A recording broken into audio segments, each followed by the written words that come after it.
जानने के लिए मौजूद होंगे कांग्रेस प्रत्याशी अक्षय कांतिबम। जानते हैं उनसे क्या रणनीतियां हैं उनकी, आज क्यों आए थे कलेक्टर ऑफिस से, किस तरह की आपत्ति आज ली गई यहाँ पर और आपने उसका क्या निराकरण करवाया। बड़ी अच्छी चीज़ है कि पिछले 17 साल से सिर्फ एक ही केस मेरे पे चल रहा है, उसी केस में कुछ ना कुछ नई आपत्ति आती रहती है। इस बार एक नई आपत्ति आई है कि कोर्ट ने बोला है कि प्राइमा फेसिया अक्षय बम पे 307 लगाना चाहिए। वो कब बोला है? वो 24 अप्रैल को बोला है। मैंने 24 अप्रैल को अपना नामांकन फॉर्म यहाँ पे 1:30 पौने 2 बजे भर दिया था। कोर्ट का न्यायालय का समय शाम के 5 बजे तक का होता है, उसके बाद उसकी सर्टिफाइड ट्रू कॉपी आती है। तो जो मैंने शपथ पत्र दिया वो बिल्कुल सत्य है, जो मेरे को था उस समय तक वो मैंने उसमें पूरा बताया। और अभी भी उन्होंने ये फाइंड करा गया है कि प्रथम दृष्टया ऐसा लगता है कि लगाया जाना सकता है। अभी चार्ज फ्रेम नहीं हुआ है, तो चार्ज जो फ्रेम होगा उसके लिए 10 मई को एक तारीख लगी है, 10 मई को डिसाइड होगा क्या करना है। चार्ज फ्रेम हो जाने के बाद भी जब तक के न्यायालय से कोई सजा याफ्ता व्यक्ति नहीं होता तब तक के उसको चुनाव लड़ने की परमिशन होती है। ऐसे में क्या आप पर ऐसा लग रहा है, आपको ये दबाव बनाया जा रहा है कि कैसे करके अक्षय कांतिबम जो एक युवा चेहरा है इंदौर शहर के लिए, उन्हें दबाया जा सके?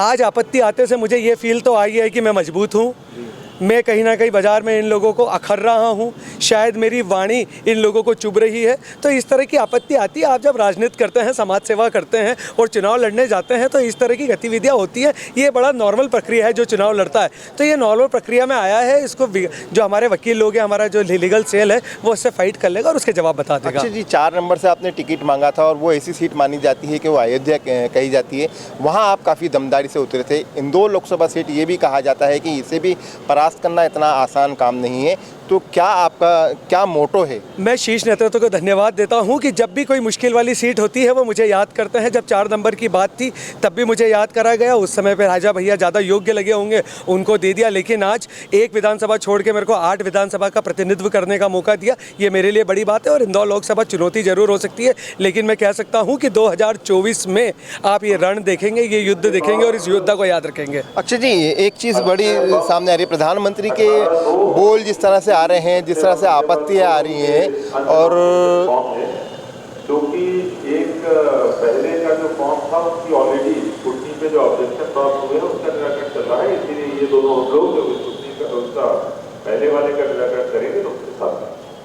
अक्षय जी, आपका उद्देश्य तो यह है बेरोजगारी दूर करना, रोजगार देना लोगों को और अच्छे माहौल के अंदर चुनाव लड़ना, लेकिन जिस तरह से प्रधानमंत्री और भाजपा के अन्य नेता जो बोल रहे हैं उससे कितना इम्पैक्ट पड़ने वाला है? क्या ध्रुवीकरण हो रहा है चुनाव का? मैं इसे नहीं मानता हूँ। आम जनता बड़ी क्लियर है, बड़ी सरल और सहज होती है। उसको मालूम है कि उसके चौके के जो डब्बे हैं वो खाली पड़े हैं, उनका जो बच्चा है वो बेरोजगार घर में बैठा हुआ है, और ये 2 चीज़ें बहुत है वोट परिवर्तित करने के लिए और चुनाव जीतने के लिए। आप जैसे शिक्षित लोग जब इस तरह की बात करते हैं और ये बात कहाँ तक पहुँच पाती है, क्योंकि एक युवा वर्ग आपसे जुड़ा हुआ है, ऐसा सोचा जा रहा है कि अक्षय कांतिबम एक युवा चेहरा है और शिक्षित व्यक्ति हैं, तो शिक्षा की बात करेंगे, तो कहीं आपको ऐसा लगता है कि ध्रुवीकरण हो सकता है? मुझे नहीं लगता। ये चुनाव हमेशा जो होते हैं मुद्दों के चुनाव होते हैं, मुद्दों पे वोट डाले जाते हैं, और जो आम जनता होती है, जो युवा होता है, युवा का पता होता है कि उसका भला किस में है, वो रोटी कैसे कमा सकता है, अपने परिवार का निर्वाह कैसे कर सकता है, और उसके लिए वो काम करता है और उसी के लिए वो वोट डालेगा। बहुत बहुत धन्यवाद, आपने मेरे से सवाल पूछा, बहुत बहुत धन्यवाद। हमसे बात कर रहे थे अक्षय कांतिबम, जो इंदौर लोकसभा प्रत्याशी हैं कांग्रेस के। उनमें काफ़ी एनर्जी नज़र आ रही है। आज वो कलेक्टर ऑफिस पहुंचे थे, कोई आपत्ति आई थी उसका निराकरण करने, उन पर शायद बताया जा रहा है कि 307 का जो केस है वो फ्रेम किया जा रहा है, इसको लेकर किसी ने आपत्ति ली थी।